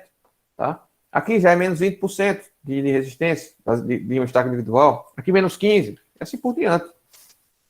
Tá? Então, eu tenho isso aí definido na minha planilhinha, né? Na minha planilha de cálculo dos destaques, que eu tenho um aqui, e fica fácil, porque a depender do tipo de bloco, eu só seleciono o tipo de bloco e ele já calcula aqui a eficiência para mim.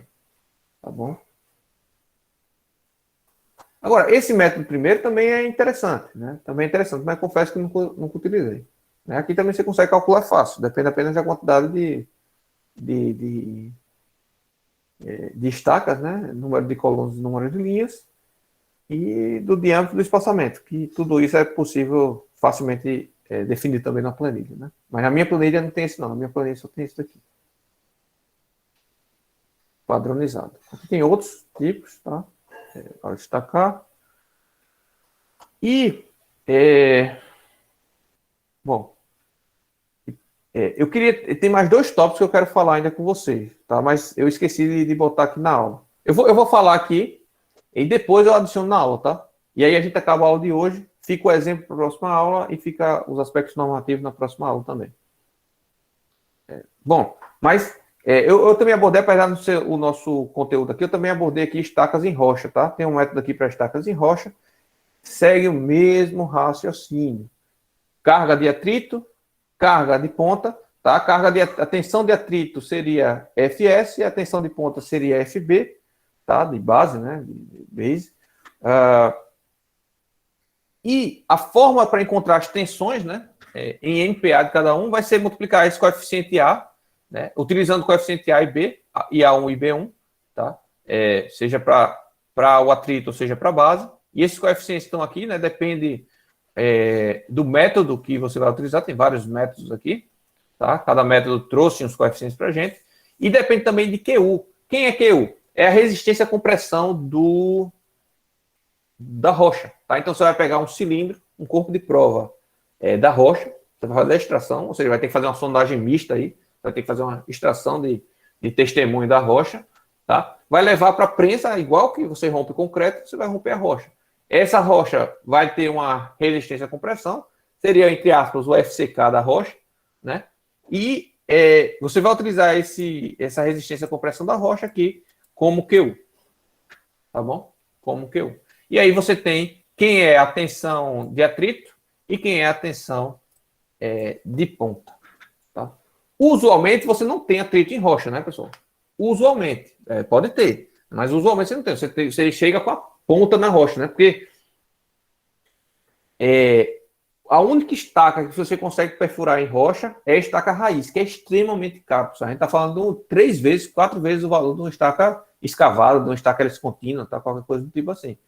Então, a estaca raiz é extremamente cara. Então, é raro você ter atrito em rocha, tá? E, além do mais, o atrito em rocha é ruim, né? É ruim. Porque você fica bem liso, né? Quando você escava com a broca diamantada, fica bem liso. E aí você tem pouco atrito, tá? Mas existe, né? Existe. Existe. E aí, o usual é a gente utilizar apenas a resistência de ponta, tá? Resistência de ponta. Mas eu, particularmente, sempre limito a resistência de ponta a 5 MPa, né? A 5 MPa. A 5 MPa. Eu sempre limito a ponta a 5 MPa, tá? Nunca superior a isso. E aí, qualquer rocha não, mas a maioria das rochas consegue resistir a isso, tá? Quando é uma rocha arenítica, que é ruim, é uma rocha folhosa, tá? Também é ruim, aí a gente coloca 1 MPa ou meio MPa e taca o pau, né? Para não ter que fazer uma extração de testemunho. Aí vai depender da responsabilidade da obra também, né? Se for uma obrinha mais tranquila, a gente pode fazer assim, senão a gente manda fazer uma extração de testemunho, tá bom? Então, os outros 2 conteúdos, pessoal, que eu vou tentar botar aqui no slide, mas eu vou explicar aqui, tentando desenhar, é o seguinte. O primeiro, tá? Atrito negativo. negativo.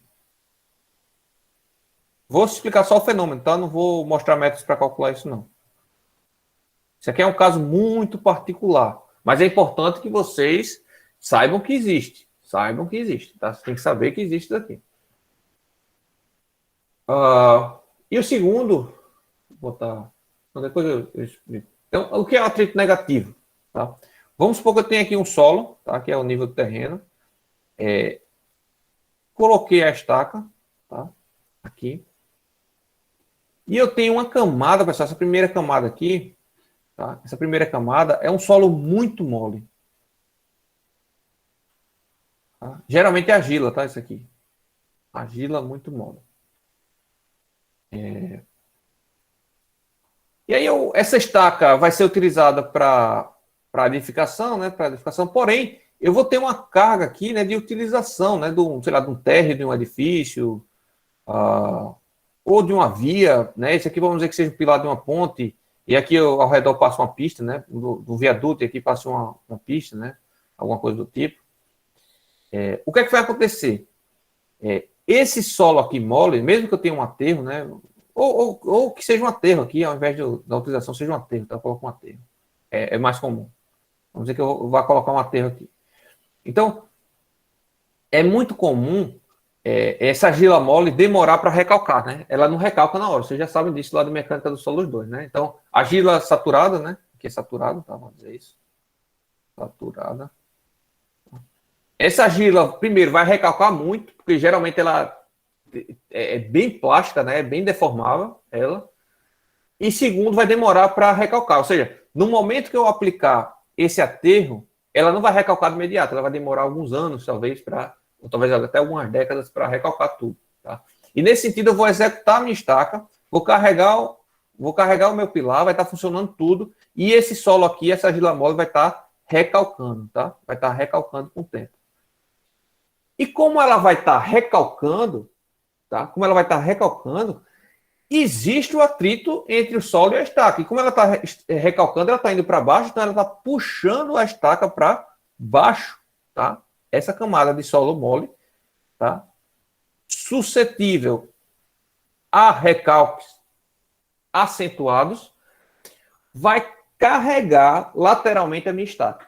Isso é o que a gente chama de atrito negativo. Beleza? Atrito negativo. Então, a opção que você tem é o seguinte, olha, antes de executar a estaca, você faz uma aceleração de recalque, né, de forma que todo o recalque aconteça aqui, né, e não carregue a mais a sua estaca. Ou dimensionar a sua estaca para esse acréscimo de carregamento. E esse acréscimo de carregamento é calculado como atrito negativo, que é bem próximo do que a gente está fazendo, só que tem os coeficientes diferenciados. Conseguem visualizar, pessoal, o problema de coeficiente de atrito negativo?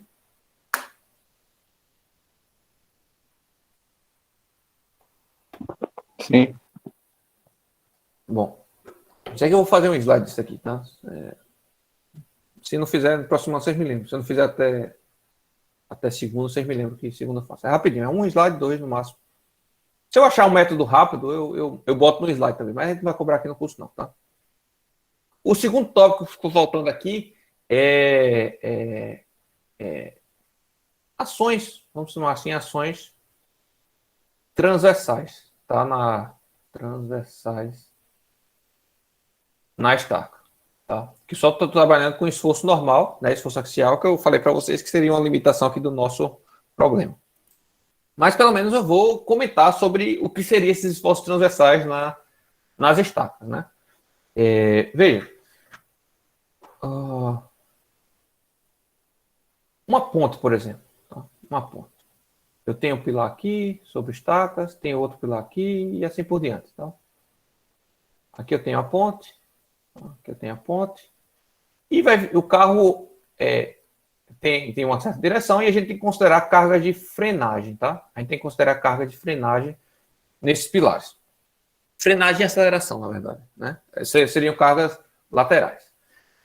As pontes geralmente têm um vão muito grande, então a gente não tem como colocar vigas de travamento aqui, ó, travando um bloco e outro. Então esses blocos ficam soltos, tá? Esses blocos ficam soltos.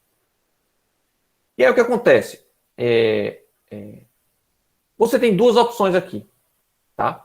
Ou você considera apenas esforços axiais, né, nas estacas e coloca estacas inclinadas, tá? Estacas inclinadas, de forma que essas estacas inclinadas absorvam, né, esse esforço horizontal. Ou vocês consideram estacas verticais, né, assim como está indicado aqui, porém essas estacas receberão carregamento lateral. Tá? E essa carga lateral, vamos supor que eu tenha um solo bom aqui, que eu tenho um solo muito bom aqui, bem compacto, tá? Eu vou ter isso aqui, considerando isso aqui engastado, tá? Isso aqui está dando um engastamento, tá? Se esse solo for compacto, bem compacto. O que é que vai acontecer? Isso aqui vai tender a girar para cá, né? E aí eu vou ter um empuxo passivo aqui nesse solo, né? Essa estaca vai tender a empurrar esse solo para a esquerda, né? E vai tender a empurrar esse solo aqui para a direita, tá? Esse aqui vai para a esquerda, esse aqui vai para a direita. De forma que aqui eu meio que simulo um engastamento, tá? E essa estaca vai trabalhar na flexão, tá? Essa estaca trabalharia na flexão, beleza? E aí, ou outro modelo melhor, talvez, seria considerar molinhas, né? Então, o modelo mais ideal seria, se eu aplicar uma carga aqui P, né? O ideal seria eu colocar aqui umas molinhas aqui, ó. Tá? Laterais. E aqui, ó. Certo? Independente do modelo numérico que eu utilize, eu vou ter aqui uma flexão na peça, tá? E aí, se essa minha peça flat, eu tenho que dimensionar ela dimensionar estruturalmente, né? Tanto para o esforço axial quanto para a flexão, tá? E outro ponto, eu tenho que garantir que não haja ruptura do solo, né? Nessa direção, tá? Nessa direção. Então, eu tenho que considerar essas molinhas, ver o quanto essa estaca se desloca, porque ela se deslocando, ela vai ter aqui também um efeito de segunda ordem, né? Porque ela também tem carga vertical, né? Ela tem carga horizontal e vertical. E aí, no caso, ele vai ter um momento de segunda ordem, tá? Segunda ordem, que vai ser PV vezes esse delta máximo, né? Tá? Ou seja, vou ter que considerar isso também, esse a mais, né? E vou ter que considerar flambagem e tudo mais aqui, tá? Então, é bem complexo. Isso aqui é bem complexo. Eu nunca utilizei, tá? Eu sempre fugi disso daqui. Outro exemplo de carregamento lateral que pode acontecer. Vamos supor que você vai fazer uma contenção, que isso aqui também é muito comum em pontos, tá? Você tem uma parede de contenção, essa parede de contenção está sobre um bloco de estacas, não está sobre... Está sobre um bloco de estacas aqui, vamos dizer. Esse solo aqui é mole, né? Você tem um solo aqui inicialmente mole, e você vai fazer um aterro aqui, né? E é isso que você quer conter. Esse aqui é o aterro. Tá? O que é que vai acontecer? Esse solo aqui vai tender a recalcar e ir para o lado aqui, certo? Isso aqui vai tender a fazer esse movimento aqui, carregando as suas estacas lateralmente. Vai carregar lateralmente essas suas estacas. E aí você tem que considerar isso também. Então, bom, para o que vocês vão aprender aqui no curso, que é carregamentos normais, tá? Apenas carregamentos axiais, vocês têm que garantir que não vai existir forças transversais, esforços transversais nessas estacas, certo? É isso que eu preciso deixar bem claro para vocês. Se você está dimensionando geotecnicamente apenas para carga axial, então você tem que garantir que não haverão cargas transversais, tá? Então, basicamente, esse tópico eu só queria abordar isso com vocês, que existem casos que vão existir tensões, cargas transversais, vocês precisam ter cuidado, tá? Então, era basicamente isso, teoria de estática que eu queria passar para vocês. Eu coloquei já deixa eu ver aqui se eu coloquei, na verdade. Só um minuto, né? Eu acho que eu coloquei já para vocês os livros, bibliografia de fundações. Não. Tem três. Coloquei. dá uma lida nessa parte de estacas, tá? Dá uma lida nessa parte de estacas e vocês, para se preparar melhor para a aula que vem, que a gente vai fazer um exemplo, tá? E aí a gente faz aqui uma planilha simples no Excel, tá? E vamos utilizar aí todos esses métodos, né? E ao mesmo tempo vamos dando uma lida na norma, tá? A norma, eu vou até abrir aqui, já que a gente tem uma folguinha de tempo hoje. Vou abrir a norma, só para que vocês também já podem ir lendo, né? Cadê, meu Deus? Vê. A maior. Essa norma era bem pequena, pessoal. Essa norma antes tinha bem pouquinhas páginas, aumentou bastante. Aumentou bastante porque, justamente, pessoal, ela trouxe várias recomendações para cada tipo de estaca, tá? Recomendações de projeto e executivas, tá? Vê. A norma mesmo acaba com 40 páginas. Depois é só anexo, tá? Aí quais são os anexos? Recomendações para a fundação rasa, recomendações para tubulões de céu aberto, tá? Aí depois para tubulões de ar comprimido, aí depois estacas de madeira, estacas pré-moldadas de concreto, estacas metálicas, né? Ou de aço, estacas Strauss, tá? Que eu não tem nenhum método desse foi feito para Strauss, tá? Vale destaque. Eu não encontrei método para dimensionamento de Strauss. Estaca Frank, estacas escavadas, um trado mecânico sem fluido estabilizante, seria lama betonítica, né? Tá? A betonita. Com o uso de fluido, ou seja, escavada com uso de fluido com a lama betonítica. Que mais? Estaca raiz, e estacas a trado, microestacas ou estacas injetadas, estacas hélice contínuas monitorada, estacas hélice de deslocamento monitorado. Tem vários, pessoal, tá? Ó, vê quantos tem, né? E cada tópico desse, cada anexo desse, diz um bocado de recomendações de projeto e executiva de norma para cada estaca, tá? Mas basicamente sobre atrito negativo, né? Eu falei aqui, tá? Comentei com vocês, né? Tem uma das ações que pode atuar nas fundações profundas, tá? Atrito negativo tem falando aqui na página 15. Vocês podem dar uma lida. Fundação rasa no capítulo 7 e fundação profunda no capítulo 8. Então vocês podem também ler para a próxima aula esse capítulo 8, tá? E aqui ele traz informações gerais, tá? Informações gerais, generalidades, né? Assim, para todos os tipos de estacas. Tá? Tem alguns tópicos específicos, né? E depois, lá nos anexos, ele traz mais especificamente, tá? A gente não vai olhar anexo por anexo, o que a gente vai ver é justamente esse capítulo 8 na próxima aula, tá? E aí o ideal é você já chegar tendo lido isso daqui, porque aí você já chega com mais dúvidas, né?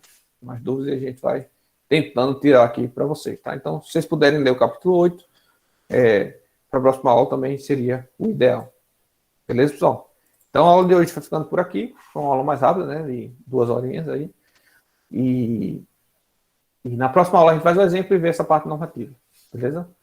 Professor, pode ser. O senhor pode confirmar para a gente os assuntos da prova? Deixa eu só acabar aqui a gravação, né? Tá.